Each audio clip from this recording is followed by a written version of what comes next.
McCauley. My name's J.C. McCauley. I'm Naisha McCauley, and you're watching AccessTV.org.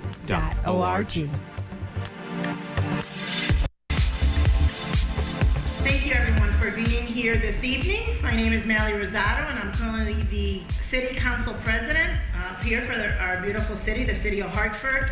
I want to welcome everyone who's here joining us for a community conversation on drug addiction, homelessness, NARCAN training, and soup kitchen, which we're trying to change that name because everyone thinks that when we refer to soup kitchens, that's the only thing being served, and they actually serve some wonderful food. So this evening, I want to introduce our panel. And first we have Ann Gastigian, who's going to tell her a little bit about herself. Hi, I'm Ann. Microphone. I'm a local journalist. Ann, if you could use the microphone. Oh, I'm so sorry. Usually my voice carries, but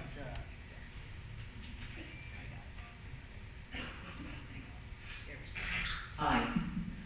I'm Ann. I'm a local journalist. I currently have been working for the weekly, the Hartford News, for the past 7 years. And I was previously the coordinator of Hands on Hartford's Faces of Homelessness Speakers Group for several years, where I brought people who were currently and formerly homeless to give presentations all over the state. They were highly in demand. And while doing that work, I learned an awful lot about homelessness, who becomes homeless, and how. Thank you, Ann. Next is our Pastor Roberto Calcagno, from the pastor of our Templo Fe Church, who's located a block from here. Pastor? Sure, we're a hop, skip, and jump away, just the street here at 993-1019 Broad Street. Reverendo Roberto Calcagno, senior pastor at Templo Fe, and we're here in the community. We've been here and celebrating over 61, 62 years. I've been pastor of the church now for 8 years, coming after a pastor that founded the Templo Fe and served for 52 years.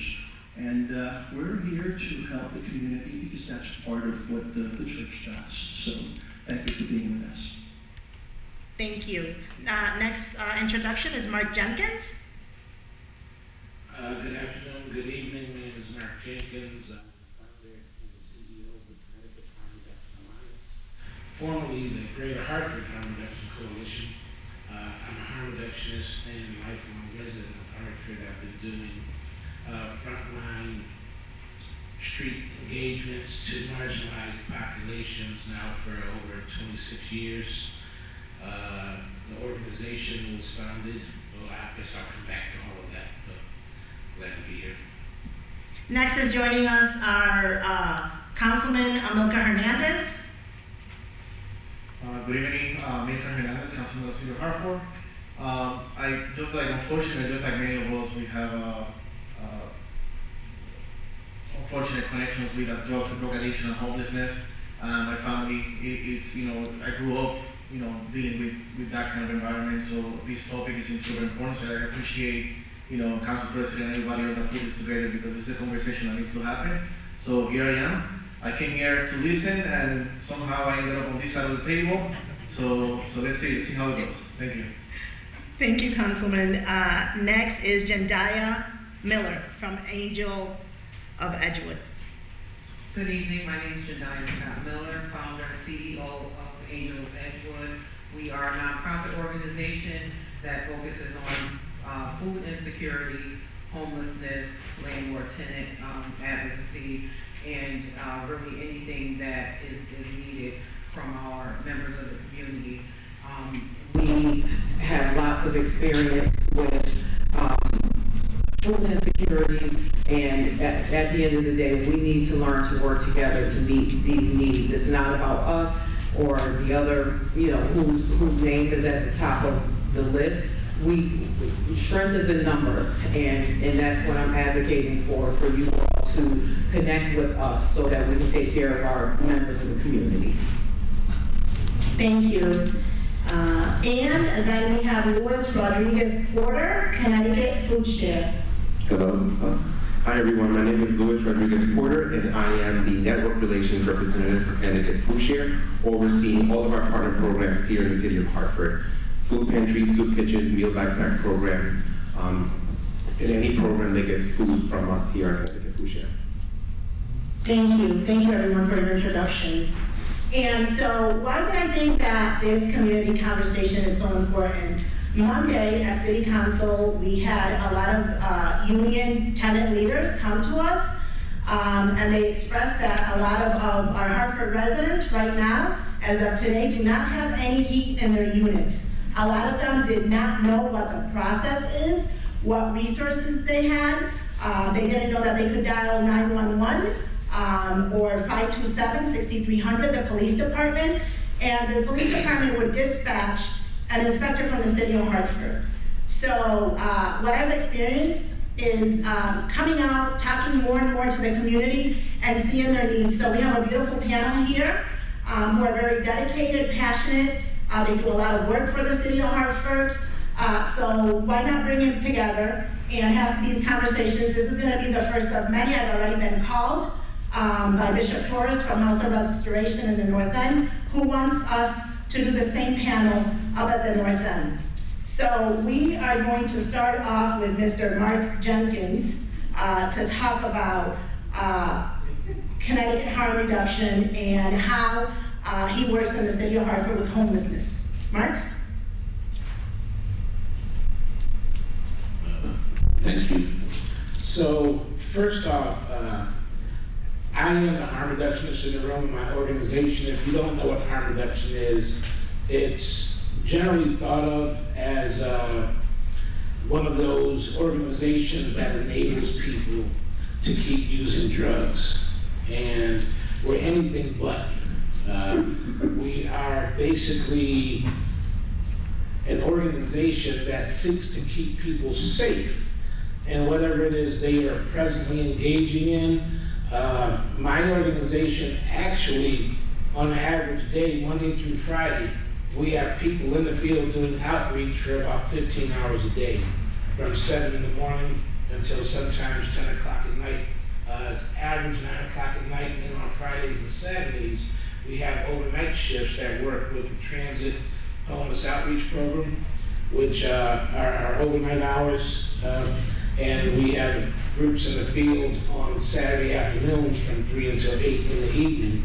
And their job, their mission, is to really meet people where they are in their community, in their space, and find out what they need. That's at the end of the day, the job description for my ambassadors is to go out in the community, find out what people need, to the best of their ability, meet that need, show up tomorrow, do the same thing. And then that fourth piece is not be an asshole. That's just really the general, because what we found is people aren't always, especially marginalized and homeless populations, aren't always treated or treated as regular citizens. So they already have a lot of baggage and everything that's coming with them.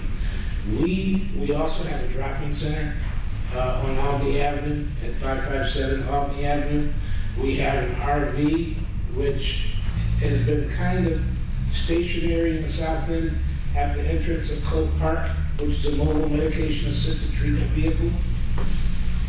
People can go there for different services, wound care. If you're not familiar with like the drug situation right now on the street, we have a really high prevalence of xylazine, which tends to eat away at the skin. There are a lot of wounds associated with folk who are engaging in those activities and the side effects as a result thereof. Also, if you didn't, we already know about the fatalities as a result of fentanyl in the drug supply, and just the overwhelming numbers, and trying to make sure that people have access to naloxone, NARCAN, something that we're going to also, before you leave here today, make sure that you have access to. So, Mark, can you talk a little bit about What happens when you get a call from a homeless person in the city of Hartford? What does your agency do? So there are a couple different ways that we get phone calls. So we have, we've been a part of the Greater Hartford Homeless Outreach for the past couple of years. And that's been a collaboration between my organization and Hands on Hartford, which is through Journey Home. And those calls come through 211 or through also a smart sheet, am I correct, guys? And our team looks at that sheet and they're able to then find out where people are throughout the city, and they follow up either with phone numbers, addresses, locations. There's now a new special outreach funding process now, which gives us 3 outreach teams in the city. We still collaborate, excuse me, with each other, but Journey Home is overseeing it, and it's again Hands on Hartford, our organization, Connecticut Harm Reduction Alliance, and Mercy. So we now have 3 teams on the street. Are they out 7 days a week now? Forgive me if I don't know everything, because it's like, you know, for years I was that outreach worker myself, and I've just like over the past few years been elevated into this position where it's now just my job to go find more money, you know, and I don't get to do what I like to do the most, which is really be out there on the street, and I'm glad we've gotten there. Thank you. Next we'll hear from Ann. Underlying cause of homelessness in Hartford, issues specific to the rise of homelessness in the capital city.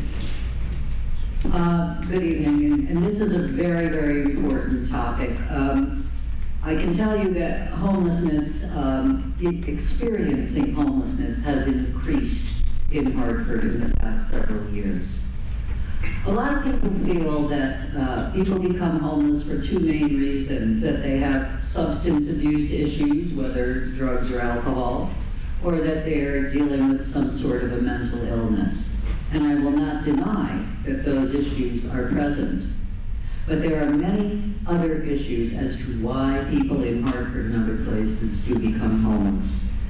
A lot of people are only a couple of paychecks away from becoming homeless. This is something I've learned over the last several years.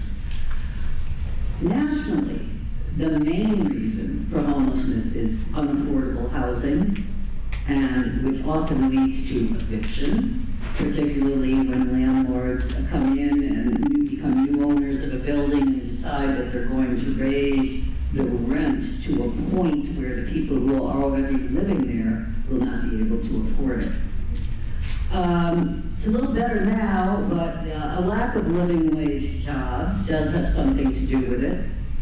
People can also become homeless because of domestic violence issues, medical issues, disabilities, death or divorce of a support person who was helping them pay for their living expenses. I can tell you that in Hartford, particularly in the South Park Inn and, the one that Maryland runs, Open Hearth. There are many veterans who are homeless and outside, or who are living in shelters. South Park Inn does a very good job of that. They have a special area there where they're not just lined up on cots like they're in a barracks. They have little cubbies. They have a bed, they have 3 walls, they have a desk, a table, so they do have a level of privacy, and SPI does a very, very good job of that. But a lot of veterans and the formerly incarcerated do not want to go to a shelter. They don't want to be there, and from what I get from talking to them is that the confinement reminds them too much of their time in the military or their time in prison. They don't like being told when you can get up, when you can go to sleep, when you can go out, when you have to come back in, when you can eat, how many belongings you can bring to the shelter with you. And by the way, some people are limited to one bag of their belongings at certain shelters that they can bring with them. So those are some of the reasons why people become homeless. And this is a national problem. It isn't just in Hartford. Shelters are a good thing, particularly in the winter. We did have a person in Hartford who froze to death a couple of years ago from exposure outside in the city. We currently have encampments. One of the major ones, and there's a video out about this, and I can give people the way to find it. It's a 5-minute video that was taken about 5-6 years ago in the North Meadows, in the tunnel, beneath the underpass of I-91 North. It is dark, dank, dirty, and dangerous. You can see the men who live down there. They dragged in, if they can find a nasty old mattress on the street or something, they'll bring that in and they'll wrap themselves up. They sit, they lie huddled down there with their few belongings. It's gotten worse down there since that video was taken. And what happens now, unfortunately, very unfortunately, there are youth gangs who seem to do a kind of wilding where they think it's fun to go over to where these people are sleeping outside, and they also have done it in Bushnell Park and in Cole Park, and I live right next door to Cole Park, and they steal the belongings that those homeless people have with them, and in some cases have even assaulted them. They think it's a fun thing to do. So it's gotten even a little more dangerous out there. That's a concern. This year, we have one overnight shelter in Hartford that actually has cots that people can sleep on. However, there's a limitation where I believe only 35 to 40 people can be admitted each night, which is only a fraction of people experiencing homelessness in Hartford. A few years ago, they had one, and Melly knows because we were both down there checking it out, at the old Milner School in the North End. And people were not allowed to go inside until 7 p.m., and they had to be out by 7 a.m. So many of them started lining up outside in the winter, unsheltered in the cold, hours before the doors even opened at 7 p.m. And as people went in, there was a cutoff point, and we would watch, and we'd see more of them coming. They'd be coming off the bus, coming up the street, getting in the line outside, and they were turned away. Once you hit that number, everyone else out there was turned away. In the morning, they had to leave at 7 a.m., but some of them didn't go far. They stayed on the grounds all day, waiting for the doors to open again at 7 p.m. in order to try to get a cot. You can imagine what a time that must be in the middle of December or January to be outdoors and having to do that. There is also an overnight warming center now at 60 Gold Street at the Center Church House across from Bushnell Park, and it is being run by volunteers, led by Carrie Howe, who is also known as the Night Angel. The thing with that is, it does not open until midnight, and those who can come in, and she can hold about 20, 25 people, no cots, there are chairs, they have to be out at 5:30 in the morning. So you're talking midnight to 5:30. Carrie has done a fine job, and her volunteers, they do provide food and warm beverages for these people. They try to make sure that they have blankets, socks, other things like that that they need. But I wonder, where are they before midnight? Where are they before midnight in the downtown area? As most of you know, there's nothing open other than bars, and I don't think they go there, after 8, 9 o'clock on Main Street in Hartford. So where are they? Maybe where some of the others are, sleeping on the church steps of all the many churches on Main Street. Sleeping in an alcove where the Metropolitan District Commission building is living at the corner of Gold Street. Sleeping on the patio in front of the closed Hartford Public Main Branch Library. Sleeping in abandoned cars. Anywhere they can find a place to lay down. Bus shelters, especially if they have a bench in them. Thank you. So I just want to say very quickly, the thing with homelessness is these are not all bad people. At one point, they were somebody's child. Okay, they had a home, they went to school, they had birthday parties, all that. Something happened, they fell through the cracks. And every one of them feels like they're invisible, that they're not members of society anymore, that they are less than human beings like us. The ultimate goal, of course, which we're not talking about today, is to find safe and secure housing for people. It doesn't have to be anything fancy.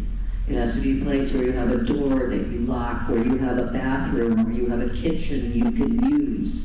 Imagine being homeless in the middle of the night and trying to find a place to use a bathroom, trying to find a place to take a shower, trying to find a place to plug in your phone in case you get a call from 211 that there's a shelter bed available. So take it from here, but I'm laying out the bare bones right now as to what's happening in Hartford. Okay. Thank you so much. Thank you. We have such valuable information. Next is Jediah, suburban homelessness and the important that it has on Hartford eviction, prevention, mediation, and landlord tenancy advocacy in youth homelessness. Jediah? Thank you, Madam President. One of the first things I wanted to talk about that has a huge impact on the resources that helps unsheltered citizens of Hartford is suburban homelessness. And what upsets me is a lot of the families that I get are from surrounding towns, towns that receive hundreds of thousands, some millions for social services, emergency services, and support. But when they have these people who go through these situations that cause them to lose their homes for whatever reason, they put them out. They don't want the statistics or the numbers associated with their town and with the image that they uphold. So they're here. Over the past year and a half, I have raised money, done all sorts of grassroots efforts to keep families housed, but the majority of them were from surrounding towns around Hartford. And one of the things that I want to do is I want to be the example so that others will join in and speaking up. When you go to other towns, their meetings, and you know, whatever it is, it could be Board of Education meeting, whatever it is, they advocate, they come out and they fight for their towns or cities. How come we can't do the same thing? And a lot of our families end up being in the situations that they are in because a lot of people from suburban towns beat them to our resources. And it's not that we don't want to help anyone in Hartford, but you know, we do have to be realistic because if something happened to us, we can't go to those other towns for support. They're not going to take us in. So, you know, I've been on several journeys with several families from surrounding towns, all the way down to the schools. And, you know, I'm constantly advocating and educating the families and letting them know they can't put you out. You know, we have you in this hotel, but your children have the right to attend the school, their home school. They have to provide transportation. That's their nexus. But, you know, they don't really understand how everything works. And that's what we try to educate them on. But, you know, Hartford, you know, people have these stigmas about Hartford. But we do have resources out there. All of them aren't accessible at the same time or different ways, but our citizens are unable to tap into those resources because tons of suburban towns absorb our resources. The other thing is when it comes to eviction and prevention. So many of you may know me from our story with my landlord who was here, Ace Angeli, who's sitting in the back, where we had some major landlord-tenant issues that hit the news and so many different things. And I treated my situation the same way I educate people in the community. And so, when Ace did what he had to do to get my apartment back up to par for my family and things like that, I had people saying, well, why would you stay there? He needs to find another apartment. And it's like, everyone knows that there's a shortage of housing in Hartford. So where am I going to go? And, I try to educate families to build relationships with their landlords. Is everyone going to be perfect? Absolutely not. But what we've done, we've turned around this negative situation and made it positive, and we've actually started our own landlord-tenant advocacy program. And so we're in the works of, getting everything set up, but who better than the both of us to be able to go out and educate families on the services that are available to assist with mediation and so many other issues that they have. And so it's about working together and, turning things around for the better. One of the other issues that we need to really focus on is youth homelessness. It's a huge problem with youth and LGBTQ plus youth. It's very disheartening. Louis and I can attest to some LGBTQ individuals, youth individuals who he called a shelter and asked did they have space? And they said absolutely. But when the youth arrived at the shelter and they, stereotyped them by their parents, they claimed they no longer had any space available. It is very, very disheartening, but we have to continue to advocate for these things. There's another situation, I have so many examples, but I love telling my story and the testimonies of the people that I help, because it helps people to know, like, it's some really deep issues going on when it comes to homelessness. So we have a family who my daughter was attending Prince Tech, and she called me one day and said, "Mom, there's a young man that they asked me to call you to help, who's sleeping at the bus station, the fast track near Flatbush." And so I said, call his mom, call the young man, see if I can get in touch with his mom. She said that they all were homeless. They were staying at the fast track, and this woman had just had twins during COVID and living on the street, and one of the twins died. And it was just like the most heart-wrenching story. Could you imagine burying your child, attending a funeral, and then going right back to the streets? She didn't have a home to go to be able to grieve. And unfortunately, when she called 211 and some other services, she was told that she wasn't considered homeless because the bus stop that they were staying at had ports for cell phones to charge your phones.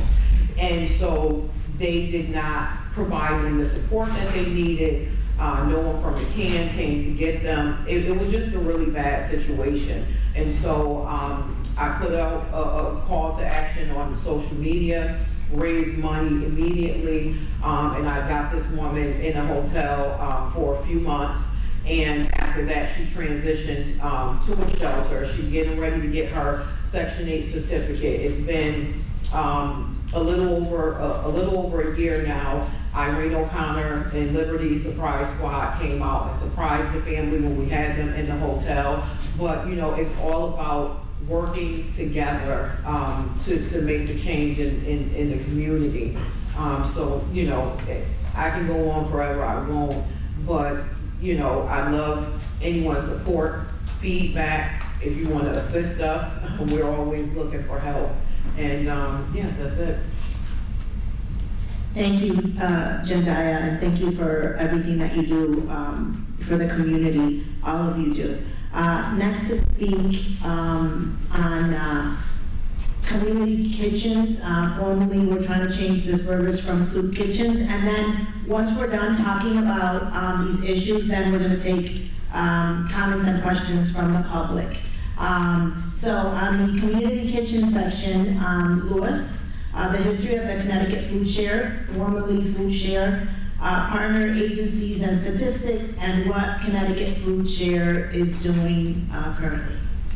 Hello everyone, thank you for making that connection between soup kitchens and community kitchens. That's important, that's something that we're working on at Connecticut Food Share. When I first took on this role in 2022, I started looking at the data at Connecticut Food Share as a person overseeing the entire city with the food that's coming in. And I started to do focus groups in the communities, and I ended up doing 5 focus groups in various parts of the city. And the 3 main things that came up in these focus groups were knowing where is the food access, language barriers. I go into a food pantry and everything's in English. I don't speak English, right? And then inclusivity and welcoming. I go in there and I'm treated with no dignity. I'm giving a bag of groceries and I don't eat this stuff, right? What did I do with that information? I transformed how Connecticut Food Share delivers our services to the city of Hartford. One of the biggest things that I did was I ended up getting a small grant, and every single pantry in the city of Hartford and soup kitchen, community kitchen, has signage both in English and in Spanish. And if you're driving through the city and you're looking for food access, and I brought them with me so you can see them, you see that sign, you know that they are a partner of ours. You can walk into that space and you can get access to food. Language, right? Everything that we have on our website, everything that we give out to the community, it is delivered in multiple language. You tell me, Louis, my community is mostly Portuguese, guess what I'm going to do? I'm going to deliver everything in Portuguese for you, because why? That's what the community needs, right? I have data for you, and I wanted to share with you if I can. Absolutely. And I want you to keep these numbers in mind. Partner with us in Hartford, in the city, with Connecticut Food Share. We have 9 community kitchens, 48 food pantries, 8 school-based food pantries, 13 mobile sites. That is more than Bridgeport, more than New Haven. This year alone, from July of 2022 until this past November, we have served 2,121 pounds of food. You're probably thinking, what does that look like? 1 pallet of food that you see at BJ's? That's 5,000 pounds. The city of Hartford has received 2 million pounds of food from Connecticut Food Share. So is there food in the city of Hartford? Yes. Do people know where to get it? Not yet, and that's what we're working on. I brought certain things with me to show you the work that I've been doing alone in the city of Hartford and throughout the state. And one of them is, if you have a smartphone, and if you all want to do it right now, because this is an educational component, right? I want you all to get access to this right now, is to just text the word food share to 85511, and you're automatically going to get all of our sites where you can gain access to food. It is in English and in Spanish. Can you repeat that, Louis? I'll repeat it again. You could text the word food share to 85511. Every partner agency in Hartford has this blanket statement on their door, meaning they are working with me. And when they work with me, I hold compliance with them. I am making sure that they are following the rules, that they are welcoming and affirming. I provide training. I provide resources beyond food. Is your pantry, are your guests needing help? anything with health. Let me connect you to a health person. You know, that stuff. We also have this document, both in English and in Spanish, that every single pantry partner in Hartford, it is required to put up on their doors. And that is, if I come to your door and your agency is closed, I'm gonna scan this, I'm gonna get resources, and I'm gonna know where to go. If you're stuck and you don't know, or you don't wanna call the state of Connecticut to apply for SNAP benefits, Connecticut Food Share has our own SNAP benefits office. Call us, we'll help you, right? So both this English and in Spanish. Another tool that I have for you all is the biggest food wasters is who? Us, right? And so we created a document that we share with the community, both in English and in Spanish, or whatever language you want, that shows you, and I've gone to multiple school sites and provided this to parents at the schools. It's put this in your refrigerator. When you start thinking, oh, this can expired, I'm gonna throw it away, you don't have to throw it away. The only thing that expires in the US is baby formula. That is the only thing that when they say throw it away in November, you better throw it away in November.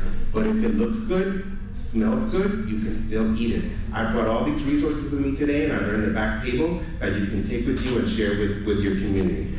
The other thing that I'm doing with my pantry partners in the city of Hartford, like I mentioned, is making sure that everyone's welcoming and affirming. We created posters that are required, and I have partner pantries here with me today that have to put this up. This is my commitment to your pantry and your commitment to the guests who are entering your space. And if you are ever in a situation where someone's asking you multiple questions just to get access to food, I'm going to tell you right here and there is no ID required to get access to food. We don't need your phone bill, your mortgage papers, nothing. All we need you to do is just show up to the door and say, I'm hungry, I need food, and my agencies have to give you that food. The caveat to that is, if an agency is offering more than food, gas assistance, rental assistance, they're gonna require you information or documents that you have to bring with you. But they know that they have to at least give you access to food first, take the food that you can, and then we'll require the documents after. And that is all the work that we've been doing at Connecticut Food Share. I brought all the resources with me. I brought you my business cards in case you want to call me, follow up, invite me to have conversations with parents, community leaders, whoever you want. I am here. I eat, sleep, breathe in Hartford. So, thank you.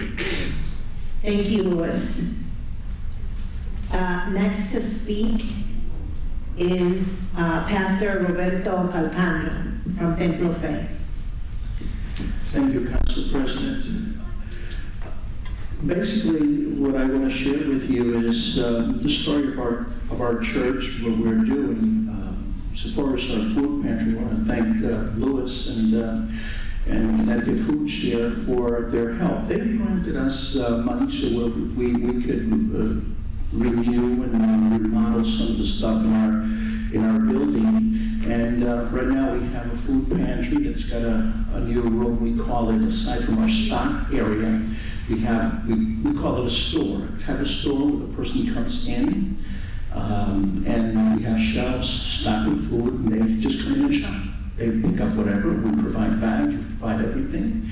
And basically that's what we want to do. We want to have the person feel empowered where they can pick and choose whatever they want. Because we think that's important, and I'm sure Food Share thinks along that line as well. You might ask why, we've been around for many years. Why at this time do we want to participate and have a food pantry now and whatnot? I've been at the pastor of the church now for 8 years, like I said, but I grew up in Hartford. I know Hartford very well. I've been here in the city since 1966, probably before some of you were born. I might look 19, but I'm not, okay? But I've been in the city. I know the city well as a small kid. I was here back when quarts of milk sold in containers and cartons were in machines, and people would dispense the machines. You put 35 cents, and it'd come right out. And these machines were outdoors. They were not inside any particular place. right in the corner of Buckingham here, and I think it's Buckingham and Hudson Street there used to be a drugstore there. And right outside of it, as I lived in Watford, Street over, they would send me over, and there was a dispensing machine there for milk. So I've been around for a long time. But I've seen Hartford change in many ways, and I can tell you different seasons, at least since I've been here. So I know the city well. I've worked in the city. I worked 28 years in a retail hardware store right on the street here on Park Street, H Park Hardware next to Lawrence. 28 years. I've seen the people, young kids grow up, get into gangs, would almost see, the situation some kids were in. I worked 25 years at the same time with the Hartford Current, just simply delivering papers. So I worked 10 hours at the hardware store, but in the morning, 2, 3 o'clock in the morning, I was out in the streets, and I saw a whole different world. A whole different world from daytime. So I know what it is, and God has given me, I call it, God has given me the opportunity where I am now to be able to serve my city, because this is a city I love. I love, and it's very dear to me. So that's one of the reasons why we've been involved with the food share and with the soup kitchen, hopefully, and the food pantry. Now, when it comes to the church, it's important for us to understand the church, the purpose, or we can call it the mission of the church, is basically fourfold. First, the purpose of the church is to share what we call the gospel, the good news about God, about our experience. Second, the second purpose would be that the church is a place where people come to worship their God. That's what we're called houses of worship, because that's one of the purposes. The third purpose is also for people to come and be discipled. In other words, we come to learn, to be taught the Word of God, to be taught not only the Bible, but also to be taught how to live the Christian life. And fourth, and finally, the fourth reason for the purpose of the church, or the mission of the church, is for the church to be a place that cares. And that's where the food pantry, that's where the community kitchen comes into play, at least so far as our church is concerned. We want to be able to serve the community. So we, just before the pandemic hit, just about a year before the pandemic hit, we opened our building, our church, to food pantry. Basically not knowing what we were supposed to do or how to do it, we went and tried to get as much information as we could. And finally, after almost a year, we were able to figure it out. Learning from other people and trying to avoid their mistakes, learning from their mistakes and whatnot. Knowing that we were not inventing the wheel, we just wanted to be part of the process, part of organization that would help the needy people. So just before the pandemic, we were able to be up and running, and then the pandemic hits. And it was just the right time where we were able to open the doors of our facilities. If we couldn't do it indoors, we did it outdoors because of the protocols. But we were so fortunate, I call it honored, and even proud to be able to help our community. Frog Hollow. I'm a Frog Hollow guy, I've been around here. I moved, when I was growing up, we moved about 3 times. We moved one from Watford Street to Madison Street, and now from Madison Street to where the church is right now. And that's been basically my life here in this area. And so we have helped the community, served hundreds of families, hundreds of people. And so we see, we're looking at, as time has gone by, now these, 5, 6 years, that there's an even stronger need. We see more people, more food insecurity. We see our food pantry being packed with people, more and more people from all different ages, young, older people, Hispanics, different nationalities have been coming in. And so we thought it best. I sat with my team that helps with the food pantry, and we decided to expand this ministry of sharing into perhaps opening up a community kitchen. Not knowing how to proceed, we went and approached the city.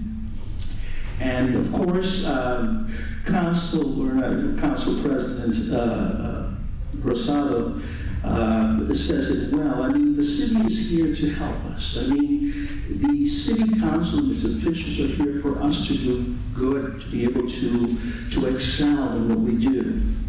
And unfortunately, not understanding the language very well, we just, walked right into the offices of where we thought we were supposed to go, licensing and everything, but there was a certain way of doing things, and we were not completely prepared. And so we were denied having a community kitchen open in our facilities because of the sewing and the language there. So I reached out to the office of City Council President, and she's been more than instrumental in helping us try to get what we're looking for, because it's needed. It's needed in this area. From what I'm understanding, there's not a community kitchen here in the Frog Hollow area. There's some around the city, mostly in the north end, but not here in the Frog Hollow area. And we think that it's very important. It's needed. There's a lot of need in this area. So basically, that's why I'm here. I'm here because I want to ask for your help, for your support through petitions. We have over 300 people that have already signed up. And we're looking for more, because we are going to present this again to the board, the zoning board, to help us open a community kitchen that's so needed. And before I stop talking, I want to take this time just to thank a few people, and I had to write it down, so I don't want to forget anyone. Helping us in this journey, in so far as the food pantry is concerned, we thank Food Share for their services. Thank you so much. Midwest Food Bank has been instrumental in helping us as well. The Hispanic Health Council has partnered with us. Hartford Healthcare, Charter Oak Clinic, Sun, Urban Alliance has helped us, World Vision. Even the Sopo Funeral Home, both in Wethersfield, Connecticut, as well as in East Hartford. The Leon Funeral Home has also helped us and partnered with us. The Wellness Center, the new Wellness Center across the street. Attorney Jeffrey Dressler's office has helped us. The Paul Newman Foundation has also helped us. And we've had donations from people across the country, from California, rather from Florida, and from different places. And we also want to thank the City Council. We want this to happen because I think it's going to help people in need. And so that's what we're here for. Like I said, we're not inventing anything. We just want to be a part of the solution. Thank you. Thank you, Pastor Calcagno. Next to speak is Jedediah, Angel of Edwards' experience with food insecurities from a grassroots perspective, examples and testimonies, and past initiatives. Thank you, Madam President. So, one of the reasons that our organization has been successful in what we're doing is our approach. And we don't do an outside looking in approach. We really meet people where they are and connect with them. And to give you an example, when we were doing the food trucks and food distribution, I had a few people who would ask, can I hold the boxes for them? They were too embarrassed and ashamed. They said, I work 50, 60 hours a week. I shouldn't be here taking from people that need it. And I always support them until they reach a level of comfort in order to remove the stigma with needing help. And I explain to them, my personal testimonies, my situations, let them know there were times that I was distributing food and had one foot in the door and one foot out. And there's so many layers when it comes to poverty. And we have to be supportive when it comes to the communities that we serve, because Hartford, the culture is so rich here. When we distribute food, no matter which side of the town I'm on, our pantry, the food is split up by ethnicity. We don't believe in, because you don't have food and you need food, take what you can get. If I have foods that are something that's gonna go with the Hispanic community, that's where I'm gonna send that food to, just like on the north end. We try to eliminate waste as much as possible. And when we have new families who came over, who are immigrants and different things, when we get emergency funding, I try to go out and get food, you know, that they are, you know, that they eat as part of their culture. You know, during the pandemic, one of the things that really upset me, and I tell people all the time, was the distribution of food at Richler Field. And on TV, it looks great. They're doing all these good things, and you got lines of cars going out onto the street. But what the cameras didn't show was the families who couldn't get there. What about the people that couldn't drive? And so my husband and I, we got together and we would go over there daily. People were pulling all sorts of grocery carts and strollers just to get food. And, you know, had it been me, I would have had a tent or some means of distributing food at the gate, because that's a long walk going back. And so that goes to show you how great the need is, because people were walking back there in the heat, in the snow, carrying those heavy boxes, gallons of milk, and then walking or getting on the bus. And so, you know, we have to speak up more, and we're fighting for these resources, but only we can tell them how the resources need to be used. And I want people to advocate along with me, and, you know, not be ashamed. I was born and raised in Hartford, and, you know, when you have friends that are in suburban towns and things like that, they try to make you feel bad. You know, I used to be scared at some point when I was a teenager. You didn't want anybody to know you lived in Hartford. Now, you know, you can't talk about Hartford to me, because, you know, we're gonna have a real argument, you know. But there is, when it comes to poverty, you know, Hartford has a lot of apartments that are whole flat. And if it's whole flat, and, you know, they have Section 8, the rent is being paid, the apartment may or may not have utilities. And so people don't realize how many large families are living with small dorm-size refrigerators. There's no freezers on them, and they don't have access to a stove. If their gas is cut off, or they don't have a stove, they're using this one electric skillet. And one thing I hate, you know, that people always say is, these people get all this money in food stamps and SNAP benefits, $2,000 and $3,000, how come it's not enough? Well, when you have a large family and there's no grocery stores, and they're going to the bodegas several times a day, each kid over and over purchasing food that isn't healthy. So they're surviving off of Hot Pockets, frozen beef patties, oodles and noodles. You can't purchase hot foods, but they say, you know, we'll heat it up for you for free.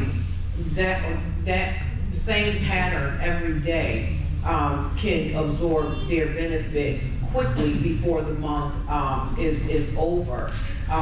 This is the third year that we haven't really had snow, and where some people are glad, the families that I serve are upset.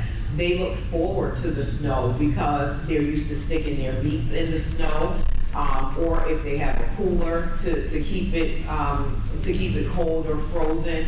But there are people who are living in some serious, not inhumane, but, you know, they're surviving. They're just trying to survive.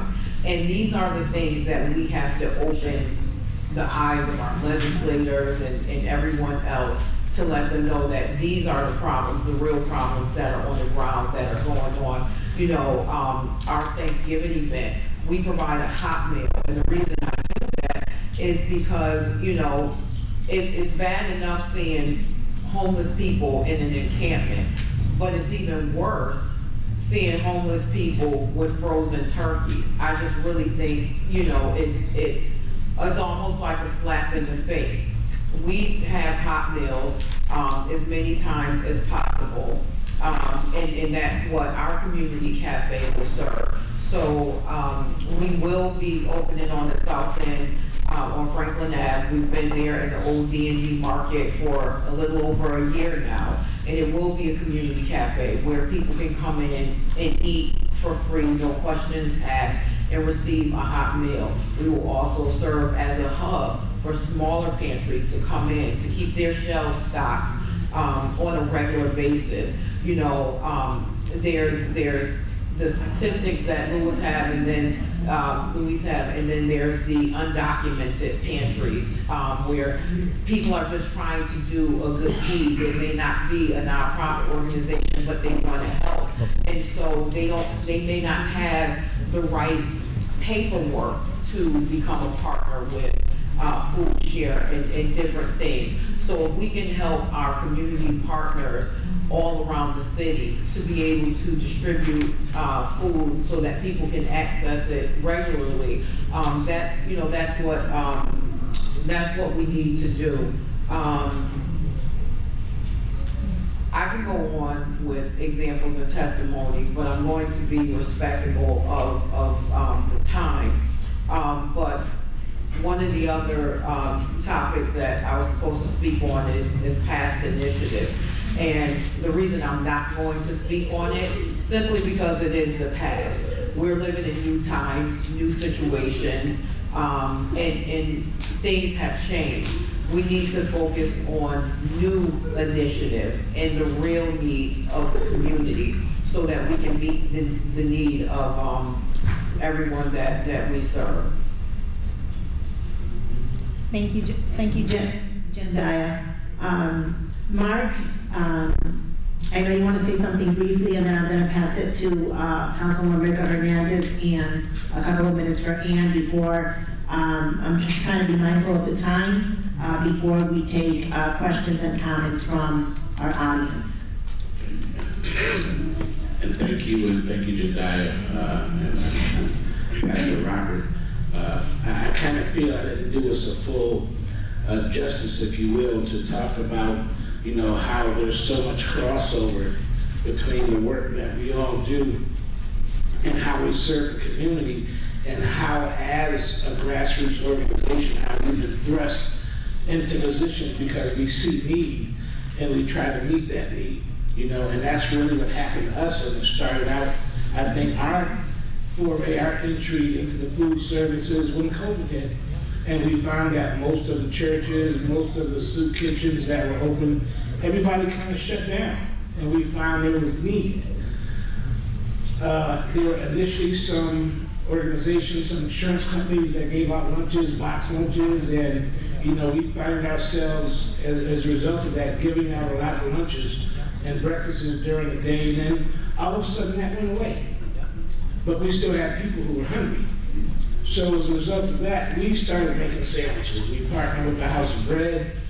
I bought a commercial refrigerator, and one thing led to another. We now have 5 commercial refrigerators. We found ourselves being a food rescue spot where at any given time, people drop pallets of food off. One time in the summer, they dropped off 4 pallets of Carvel ice cream cakes, and they were gone before they melted. You know, and again, like I said, we're a harm reduction organization, so people think of us as a syringe service program where people come, but what we saw was that need for food transcended anybody who said, like, well, we don't want to go there because there's different things. No, that necessity for food, we continue today where we're not a part of Food Share, but there is not a day that goes by, it seems like, that somebody does not drop off food. And then we've gone through some 26,000 sandwiches in the past year. We give out 500 sandwiches a week. Everything that we make for those sandwiches, they're gone. People see us as a site to come, and for the past 3 years, we've also run the emergency winter shelter for the city of Hartford. It's been at the Best Western Hotel, seeing those folk, connecting those folk from those services into permanent supportive housing. We continue now to meet people that we see on the street daily, connecting them to services like shelter, housing. Matter of fact, just today, we just happened to find one of our participants, who fell through the cracks. And, he'll be connected to permanent supportive housing. We know we can make that happen. That's one of the things that we do. So we're so much more. We're different things to different people based on need. And that's what I think we kind of have in common. When we see need, we meet that need. Thank you. Thank you so much. And before, we continue, I just want to say that this is a very important conversation that we're having today. And I want to thank the news outlets for being here and being able to share this with the entire community and to stand who will put it out on social media. But we have a lot of individuals sitting here today in our audience, like Lenny from Dinamica and Lily Simbareras, who I dealt with a lot in the past year with very, very sad stories that have really, opened up my eyes. Not too long ago, we had a young woman with 2 teenagers who was sleeping in a car. And her house had been foreclosed on, I believe, and she didn't want to go through an eviction process, so she became homeless and she started sleeping in the car with her daughters. What they would do would be, the mother would park in some of the friends' houses. The 2 teenagers were allowed to stay in the home, but not the mom. She then went to a shelter where she would not sleep at night, watching for her 2 daughters, until she was so exhausted she ended up in the emergency room. While they were in the emergency room, the doctor came and said, "Your mother is exhausted. Can you guys, watch at nighttime while your mother rests?" And the mom said, "Absolutely not. My daughters need to rest to go to school." So I want to thank Lily personally. This was a battle of 2 months, going back and forth, fighting to keep her in the hotel and not sleeping in cars. So we have, a crisis. That's what I call it in the city of Hartford, even though a lot of people don't want to say it. We have over 160 children that are from Hartford who are homeless, sleeping in cars or at friends' house. And so we need to do better. And I'm going to say that as council president, we need to do better. We need to get as many resources as we can to the people of the city of Hartford. And growing up, no one has to tell me this story. I knew what it was as a child to be homeless with my parents, to be worrying about my parents worrying about me when what I should have been worrying about is studying. So this is a cycle. It's gone on for too long. So again, I want to thank all of you guys for taking time. You could be at your homes watching TV, but you're here talking about these important issues. So with that, I'm going to pass it to Councilman Hernandez and then to Ann. I'm going to ask that we watch our time. It's 6:48, and I really want to hear from the public who's here. Thank you. I'll be very quick because I came here to hear the concerns of our community. But I'll be very quick because I'm going to take a little bit of a turn and just kind of like as I listen to all these panelists here, it kind of brought me back to some of the memories that I have kind of put aside away. I don't remember much of my childhood before 11 years old. So anything before my 11th birthday, I don't remember much of it. It's just the way that my body and my brain kind of shut down those years of my life, and it's kind of like the way I guess that it protected itself from the trauma. I don't know. I've never really went back to really dig into it, but there are some memories that I do have. And I'm going to follow up on something that Anne mentioned earlier about the stigma.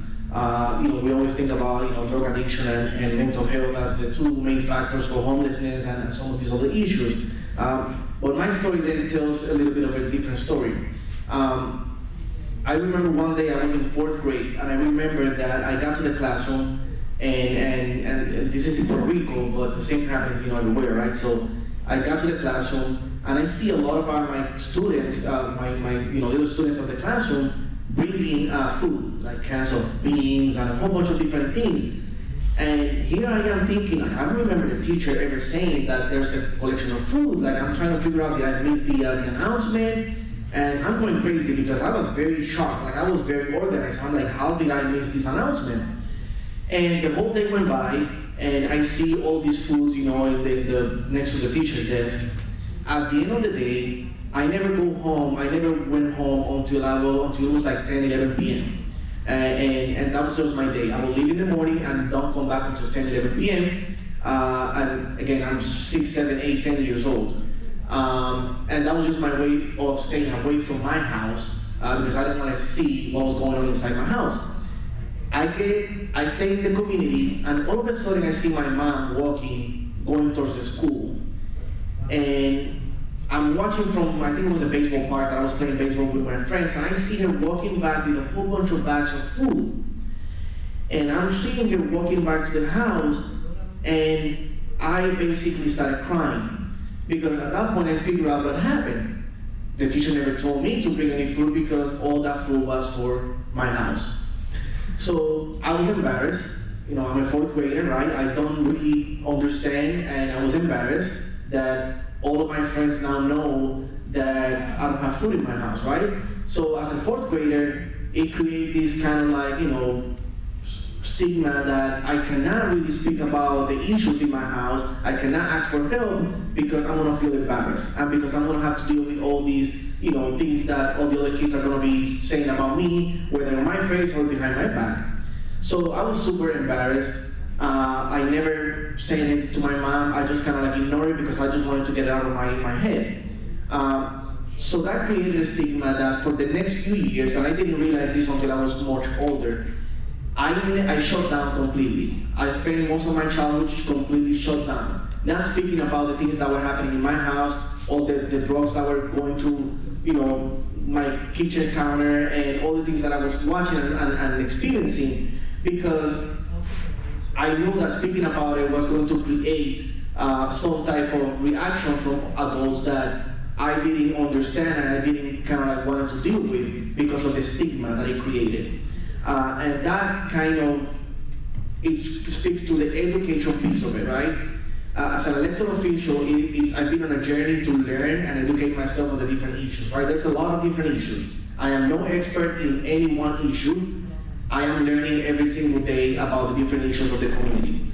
And being here was part of that, right? Absorbing and trying to learn, what's happening, how can we contribute? But when it comes to this part of the stigma, I think that there's also responsibility from us leaders in the community to educate our community about what it is to have food insecurity, what it is to have homelessness, what it is to live in a household that's not quality, housing, what it is to have all these issues. Because as soon as we speak about homelessness, we immediately say, well, why is he homeless? Why he doesn't get a job? Mental health, drugs. There's a lot of other factors, right? And we automatically just label people, with one particular aspect. And that's what happened to me as a child, right? I labeled myself because of the stigma in the community. And it basically blocked me from the other resources and the help that I could have gotten. So I think my point with saying this is that we all have a responsibility to educate the community. It's not just about the resources that we could provide or that these agencies can provide, but we should also educate. Educate me as an elected official, educate other community leaders, educate your neighbors, your family members. Hey, this is what's happening in the community, this is how we can help, and this is why it's happening. How can we all contribute together to fix this issue and to mitigate the issues that are happening in our community? I wish I had somebody at that point that would have told me, hey America, it's okay that you don't have food in your house, that you're going through issues, because this group of adults here, they care for you, they love you, and all they want to do is help you so you can succeed and get better. Nobody told me that.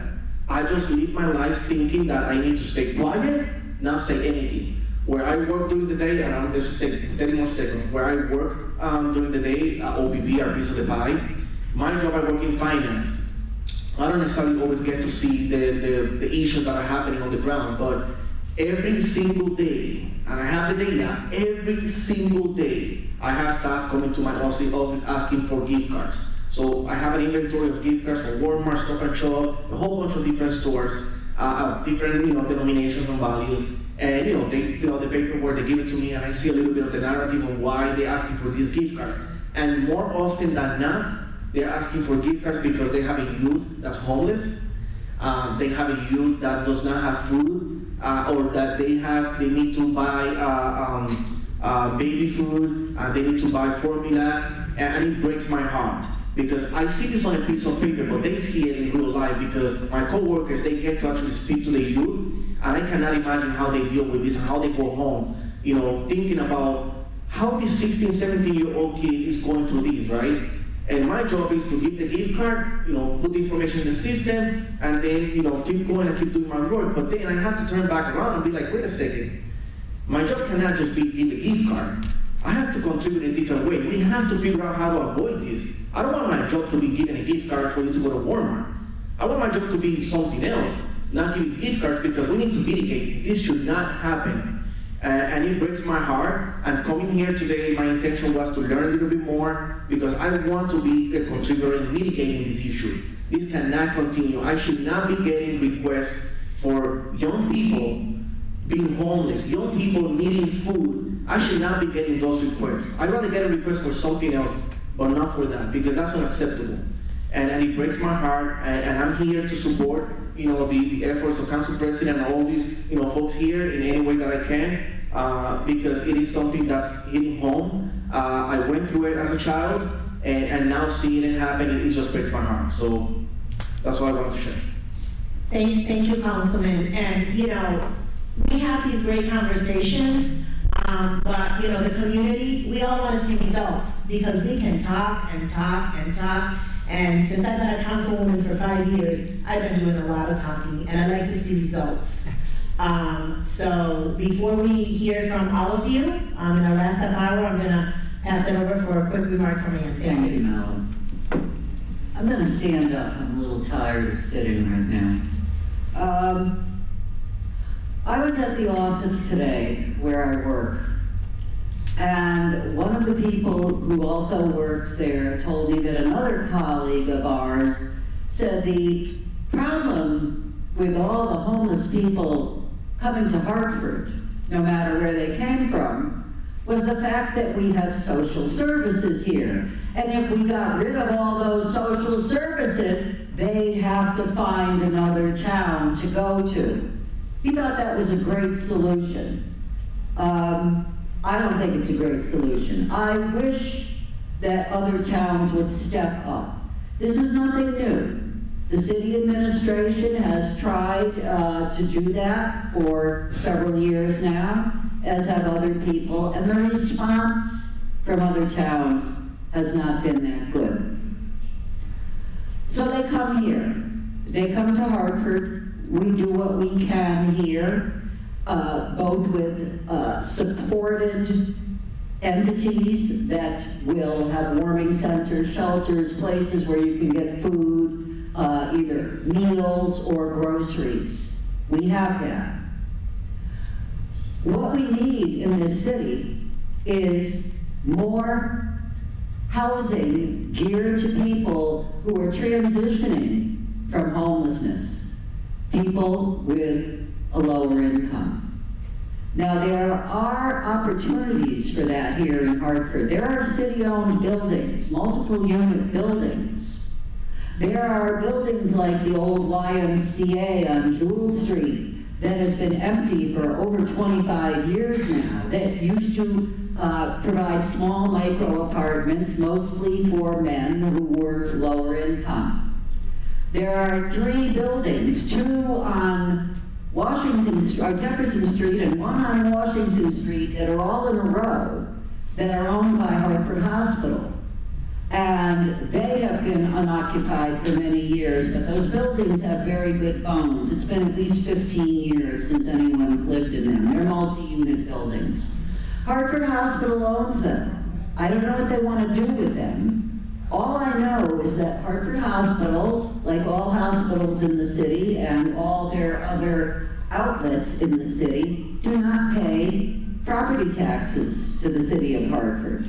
So they don't have to pay taxes on those buildings because they own them. I would like to see them donate those buildings to the city of Hartford and to rehabilitate them and make that affordable housing for low-income people to transition from other shaky circumstances. It's not just those buildings. There are others like that. This can happen.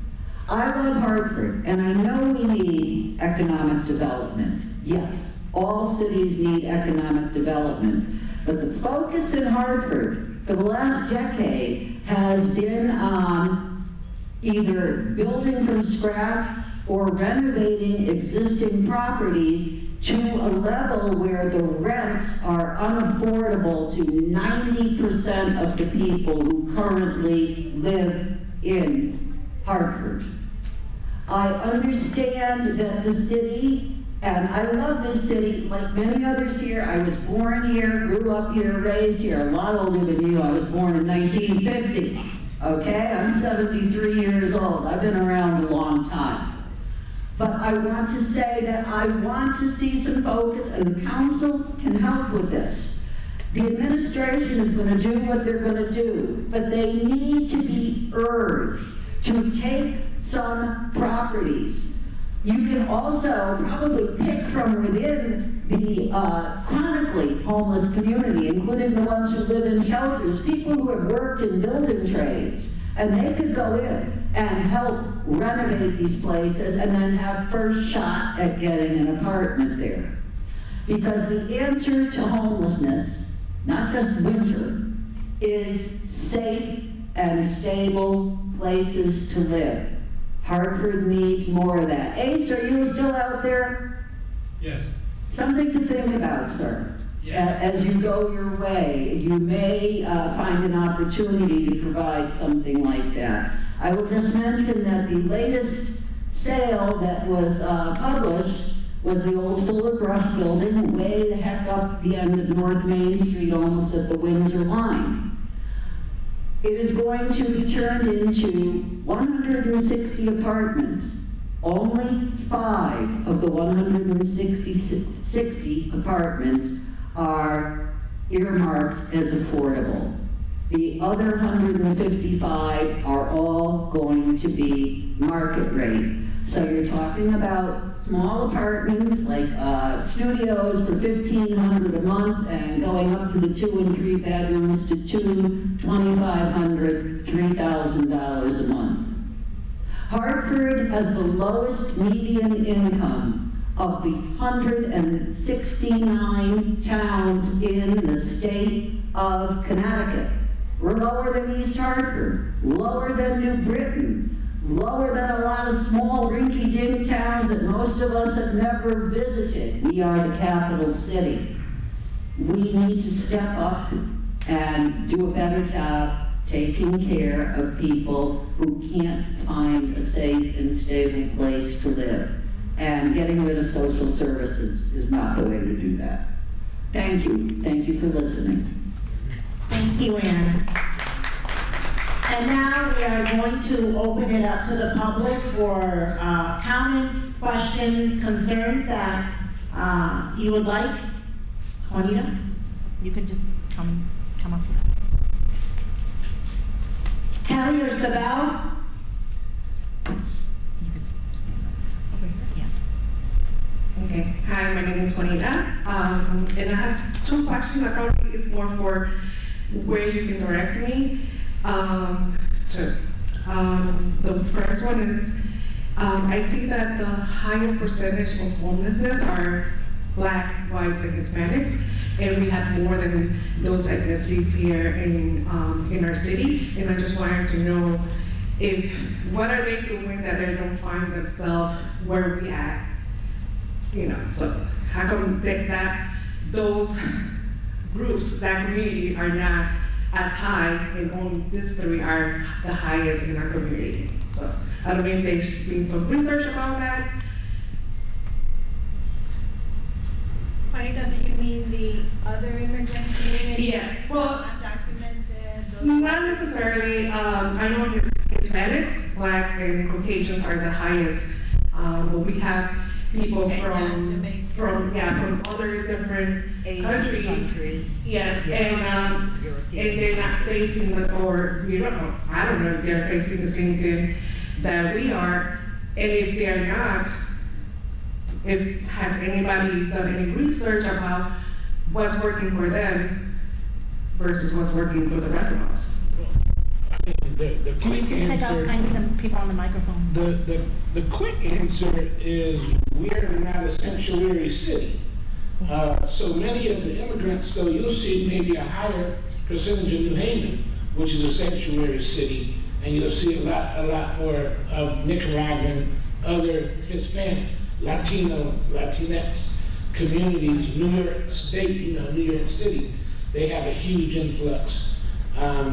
We just, I don't want to say been spared, but the majority of our people tend to be more local, and we do see some. I know we housed some last winter that came in from Dominican Republic, so. I'm sorry, I don't want to call you off. I was just saying, like, I'm a teacher and I have kids from like Saudi Arabia, Asians, different countries, but it seems like only like our community, African Americans. Maybe I should just avoid that, because it's not been clear, and not just something that's more like research. So, because Hispanics, that would involve Hispanics too. So that's included in that group. As a teacher, I see students from different countries besides Hispanics, Blacks, and Caucasian. So if I have a student from Saudi Arabia and they don't have any family that are homeless, what are they doing that's different from us, or like me that I'm Latina?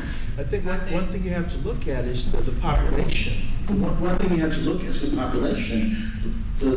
Basically, the majority of the population is Hispanic. So obviously, you're going to have more issues with that. Black and Hispanics. That's why you see the larger concentration of people with those needs. It's not necessarily other nationalities or other people are doing anything different. It's probably just the population itself.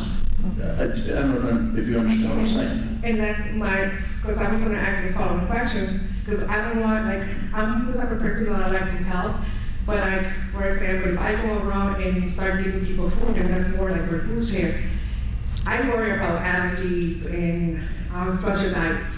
And I don't think it's fair, like you were saying, giving someone frozen turkey. Like, I don't want to be going around like, oh yeah, it's the holidays, I'm going to help people, and not think about allergies. I don't want to become someone because I want it to be nice. And special diets. So people cannot eat certain food because of their diets. So. Well, one thing I can say is that I don't think the people that the individuals that you think aren't documented may be doing something better or getting services. I know firsthand with dealing with a lot of those families, whether they're undocumented or not, they aren't always comfortable with completing paperwork and statistics. And they could be here legally, but their spouse may not be. And if it's going to open a can of worms or shed light on their housing situation and expose their family who could be deported, that's why a lot of them don't complete paperwork. The other thing is, so Catholic Charities, Joel Cruz, a lot of the services over there that they had for the Ethiopian families, Ukrainian, Russian families, when the Trump administration came, they removed a lot of the funding that supported those families. So they shut down Catholic Charities and several other organizations who were supporting those families. So the numbers are kind of really inconsistent with those families.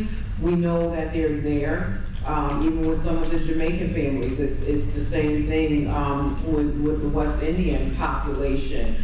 But a lot of the resources that supported those immigrants have been eliminated. That's good to know, because I didn't even know. Yeah. That's what I was looking. Yeah, that's a great question, Juanita. I am Hartford, right? And I'm gonna get that data because I know where you're coming from, right? And so, you know, to get that data from Bridgeport, New Haven, Waterbury, would be very interesting to see, you know, the ethnicity of the homeless And it's population. not like to pinpoint anything, it's just like, maybe they know something that we don't know. Yes. So, there we go. So Sabella's gonna pass around the microphone.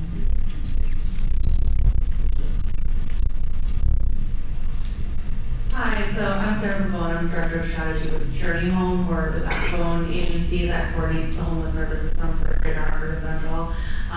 So if you go on our website, journeyhomect.org, we actually did a racial equity analysis of our entire homeless service system for Greater Hartford. So you can actually see disparities and findings based on that. I will say, to get specifically to your question, we can't dial down to that level because of the way race and ethnicity is collected for federal data, and how people self-identify between the race and ethnicity options that only federal data allows you to have under forms. But you can see a full analysis of identified disparities that we found. So our next steps are now to figure out how to move forward and address disparities that we've identified from that analysis. But it is public on our website. Thank you.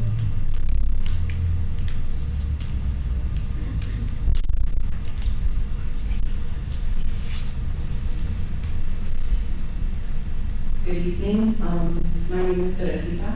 I'm the program manager at the Family Wellness Center right across the street. We're neighbors with the library here. I'm also the director of the Food Pantry at the Flote. And to address the second part of your question, the young lady in the red hoodie, Food Share really pushes for all of their food pantries to be choice food pantries. So that means that we don't pre-pack bags. We set up our food pantry as if they were going into a grocery store, so they have the ability to select whatever they want to cook in their house. We're not forcing them to eat anything that they don't want to eat. If anybody has an allergy, they just simply won't take what we're offering at the food pantry. So I understand, and for the simple reason that we are in the Frog Hollow area, I try when I'm going through my list online at Food Share to buy food that our community is going to recognize, right? But sometimes I like to throw something that they don't recognize, so that they're going to ask me, what am I supposed to do with this? For example, a few summers ago, Food Share was offering kale. Well, Puerto Rican or Mexican or, any Hispanic person knows what to do with kale. But as part of the service that we're offering to our community, I told them, maybe you could throw in some habichuelas. It tastes wonderful, right? So we gave them different options so that they can learn how to make healthier choices. I would also like to say that as a community, I think we need to change our language a little bit and not referring to them, as those people, right? At the food pantry, and Pastor and Louis know very well that we don't refer to them as clients, we don't refer to them as the other people. When they come into my food pantry at the church, there are vecinos, there are neighbors, right? I was sitting in one of the sessions that they do at Food Share online, and there was a lady that spoke, I don't remember her name, Louis, you might remember, but she said something that stuck with me. She said that if we refer to the people that are coming to our doors for help as our neighbors, then we're going to fight for them harder, just because we've made that connection with them. You're not going to leave your cousin or your neighbor that lives right across the street by themselves if you know that they're going through a need. So I think that we need to also work on changing the language in how we refer to the homeless population, to the food insecure population, and not just make it those people. There's a very large disconnect when we refer to them as those people. They have to be our neighbors. We have to adopt them and make them our own. I work right next door at the Family Wellness Center, and if there's any doubt that a community kitchen is needed in this community, you come and ask me. You come and ask my patient navigators. Most times, we skip our lunch because we give our lunch to somebody who comes to our doors that are hungry. Pastor has given me the keys to the church. He understands the nature of the work that we're doing at the Wellness Center, and he knows that people come knocking on our doors simply because they're hungry. I'll say, come on, let's take a walk. The church is about a block and a half away from the center, and I'm constantly walking back and forth so that people can shop for whatever they need. And we're giving them the information. In regards to healthcare, the Hartford Healthcare Clinics is in the building 2 days a week, on Wednesdays and Fridays. If you have insurance, that's good. If you don't have insurance, that's okay too. They're still going to see you to try to get your basic medical needs back. So I wear 2 hats, my Hispanic Health Council hat and my church hat. And I love wearing both of them, right? Because at the end of the day, I've been called to serve. That doesn't mean that I'm standing in public, preaching, or giving like, speeches or anything like that. I'm not that kind of girl. Pastor will attest to that. You tell me go stand in the pulpit and say something, no, Pastor, I'll write the announcement, I'm gonna know for you, you give it. That's just not me. But the point of the way that I choose to serve is that I'm serving. It doesn't matter whether they tell me you have to mop the floor, you have to sweep the kitchen, somebody needs food, somebody needs help. Count me in, I'm there.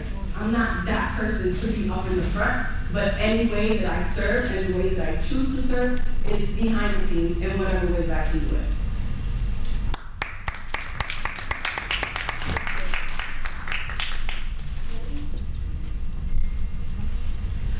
I love what you all are doing. I'm out there every third Sunday of the month, breaking every rule. Yes. Until the city comes and shuts me down, and I will find another spot by the blessing of God. You can tell me what you're doing. But I know Molly will help me figure it out, and I do that with the utmost respect. Love you all, what you're doing. But my comment is directed to the larger population. We need to follow the money. Sorry, Pastor. Not a Christian girl. Pero la verdad, hija de Dios. So we need to follow the money. Who's getting the money, and what are they doing with that money, and why are people starving, and why are you and you and you and you the same voices always advocating. And the question about addiction, and I want to clarify this, and I come from a father who at 60, said, adios alcohol, and we're very happy about that. So I grew up in a home with the most loving father, don't get it twisted. But we always are the same people in the round tables, the same people. What you've been able to do, brother, I mean, like, blows me out of the water. But we have the data already. We have the research.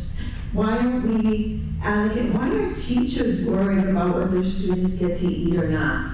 The schools are getting a lot of money for outreach. I want to hear what the schools are doing to identify those children who are at high risk. And let me tell you one of the reasons why people don't go out and get services, is because of the way we choose to tell their story. It's not ours to tell. It's not ours to tell. So that's why it's so important for us not to do that, but we've got to follow the money. Once we tax dollars, right? So where's the money? With all due respect, there's a lot of churches who are making a lot of money. What are they doing for our communities? How many grants are you writing? Why are we need you out in the street. So amiga, you want to know something? Come and hang out with us.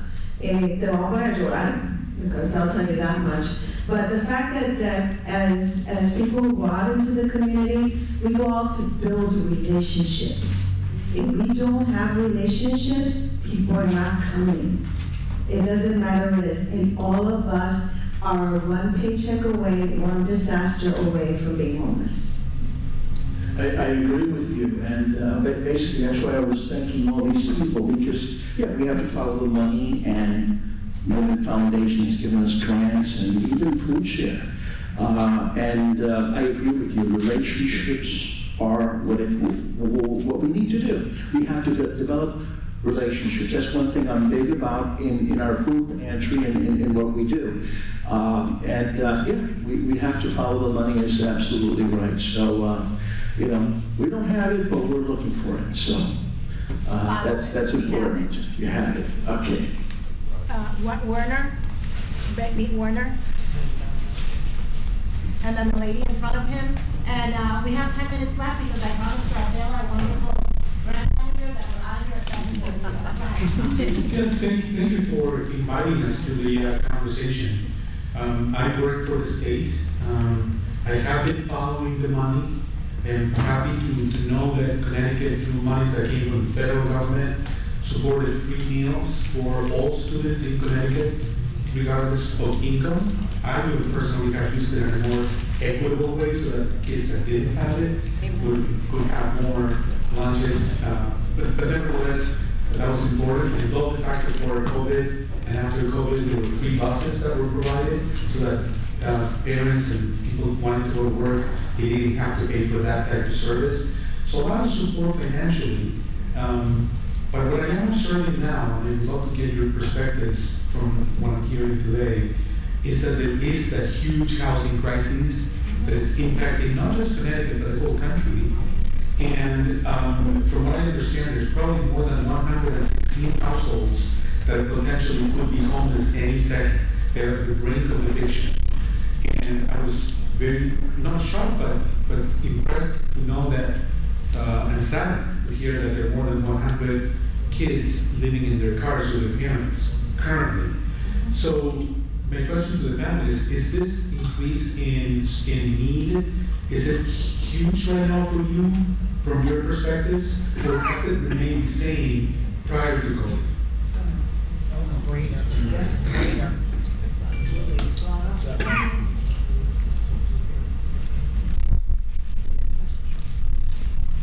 So it's gone up a lot, okay? And one of the reasons are the high rents. You know, a lot of people, believe it or not, would prefer becoming homeless than to get an eviction, because once you have an eviction, no one wants to rent to you. So. And you have to have credit rating. And you have to have a certain credit rating. Yeah. And one of the things that I'm running into a lot of concerns and complaints from residents, where they'll have to pay. So if you're a family of 4, you would have to give $200 deposit to put in that application so that they can do a background check on every single person. And there are some landlords out there that they're making rents, triple rents, just putting a sign to rent an apartment because they know that they'll get all this application money. So that's something that we're going to look at the city of Hartford. But before I pass it on to the lady in front of you and then the lady on the other side, Louis, you had something you wanted to say? I did. I just wanted to tell Teresita, thank you for that. I just wanted to tell you what we're doing as an agency. So not that many people know, but we last year onboarded a $1.5 million grant that went out to the community. And what we removed was the application process. And I don't know if you were the one who applied for the church, but 5 simple questions. That grant was 5 simple questions. What do you need? How do you need it? How fast do you want it? And what are your goals? And what are you going to do with this money? $30,000 transformed his pantry into an open choice, full-blown grocery store pantry. Catholic Charities, through my eyes and through my lens, I gave them $158,000. If you go through that pantry right now, it's under construction. Again, another full choice pantry at the grocery store. Cathedral of St. Joseph, $2.2 million pantry. You go in there, you're getting food, health, undocumented, no insurance, get it, and go walk out. So Connecticut Food Share as a whole throughout the whole state, we're getting money in our bank accounts, but we're pushing it right back out to the community where it's needed.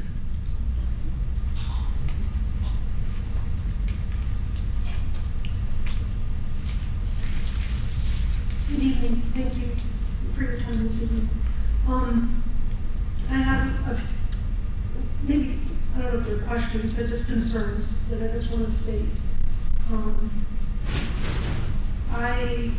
My background is that for the past 8 years, solidly, I've been volunteering with some of the neediest unhoused folks in the community. In that, I won't get into the story, but I ended up adopting a gentleman who's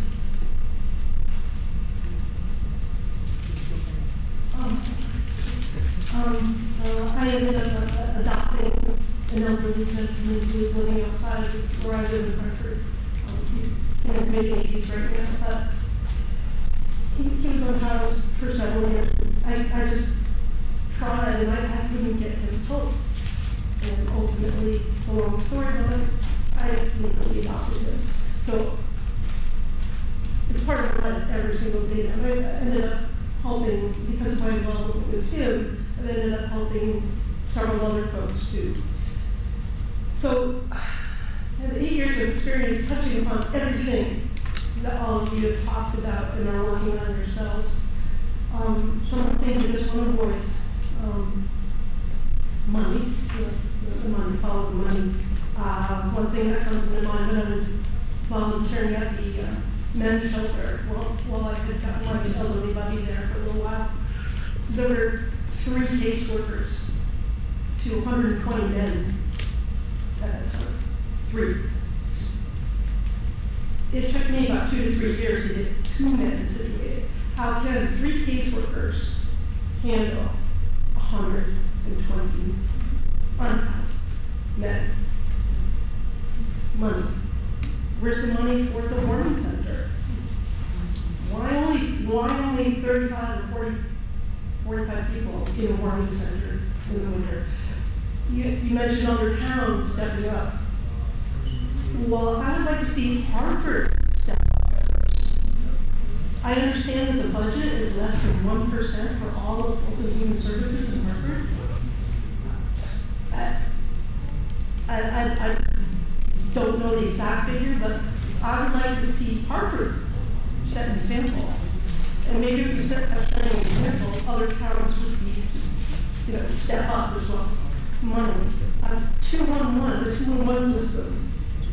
It has its place, and it does good, but I do not think it's adequate at all for emergency situations. The whole reason, again, going back to my buddy, I spent 1 month, literally, I spent everything outside on the street corner with this elderly man, trying to call 211 and trying to get him into a shelter. And they didn't want to talk to me. They said HIPAA violations. They would not talk to me. He had to call himself. And I said, well, let me put him on speakerphone. No, it's a HIPAA violation. They would not help me get this man into a shelter. And I'm talking about, I finally did a commando myself and got him into a shelter in mid-December before a snowstorm came. But I've had so many other experiences like that too, and went after that trying to help other folks where I'm on the phone for hours. So what I would like to see is I'd like to see a walk-in community center in downtown where people can walk in and get the help they want 24/7, or somebody like me, a concerned citizen, can just accompany somebody there. Something in person. Forget that too long. Jennifer? Very good idea.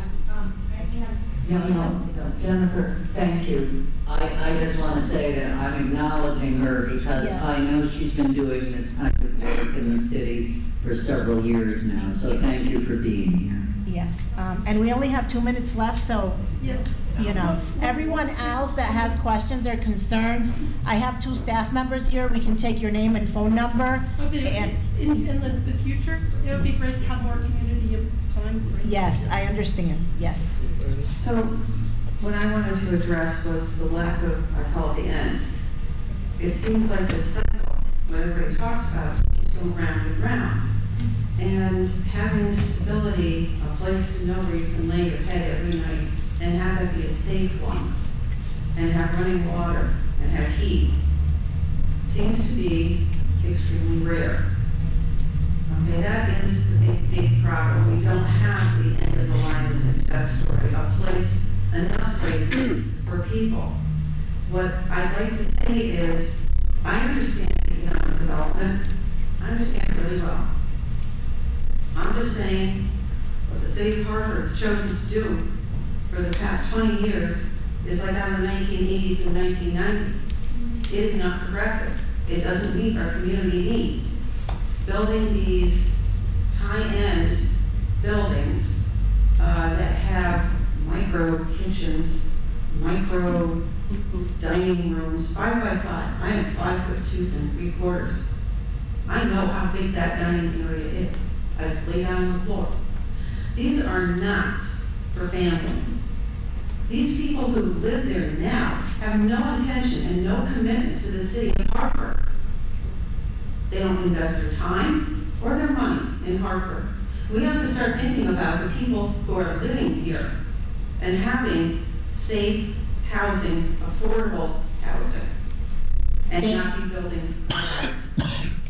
Thank you so much. And so I want to be mindful of our branch manager, Graciela. It is 7:30. This is going to be one of many conversations. I do want to thank the gentleman for making these beautiful name tags. This was really a great conversation. To our panelists, to Journey Homes, Luis Barrera, Dinamica. I want to give a special shout out to Sama, Portofino Italian Restaurant, Red Rock Tavern, Werner Agender for being here, and I apologize if I missed someone. We have here a town committee member from the 4th District, a chair. So there were very, very important individuals here that came out to represent their community and express their concerns. I also want to thank my staff, Savannah and Kelly.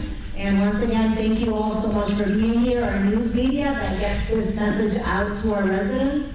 And let's see if we can continue to work together and see some action. That's what I want to see. And to you, ma'am, that was a great idea.